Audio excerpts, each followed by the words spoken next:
Now we can get our tech set up. There's no reason for this other than I love old vintage CRTVs, so they're just going to be kind of vibing in the background with our logo looping around. So, but we got a lot of cable management and stuff to do. Starts with an HDMI splitter, 4-way splitter. That way we can connect this to all 4 TVs.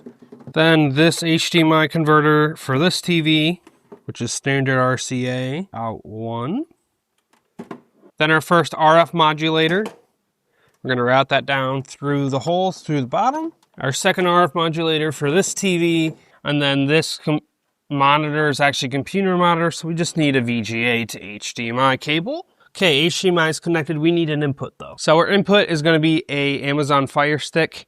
That way we can cast to it, but also hack it so it's got a looping logo. So we'll pop that into the input. Now we need to power everything. Luckily, they're all USB, so we've got everything plugged into this extender right into our outlet. We'll plug in all our TVs first, too. Probably a good idea. Okay, let's power this up. Getting anything? That doesn't look good. Oh, we are. All right, there we go. See if our Fire TV Stick's off. If that's the issue. Basically, I just had to set up the Fire TV Stick, so I'm hoping that is all I needed to do. Now it should work. Oh, there we go. So it wants to be in PAL instead of NTSC. That is interesting. Well, let's change everything over to that, I guess. That's frustrating. Since that's not the American standard. I don't know what I did, but it's working. It was because I swapped the auto turn on devices in the Fire Stick settings. Gotta see if this bottom monitor is gonna turn on. Out of scan range.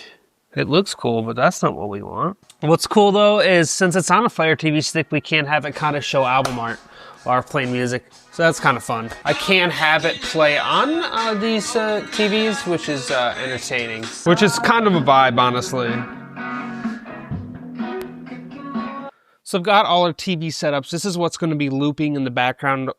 I tried forever to find a solution that would auto start on boot of the Fire Stick to start this up in an app, and I just couldn't get anything to work. If you know of anything, let me know down in the comments below. I ran into some issues anyways, so I have everything on this tech setup shelf set up to a power outlet that is then hooked up to a smart outlet.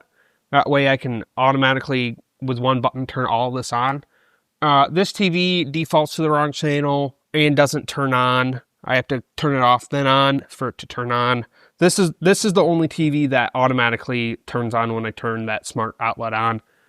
So there's going to be a bit of manual setup with this anyways. It's not going to be as automatic and automated as I wanted it to be. But you know what? There's something nice about having kind of like a routine and a setup to, you know, start the studio up and all that.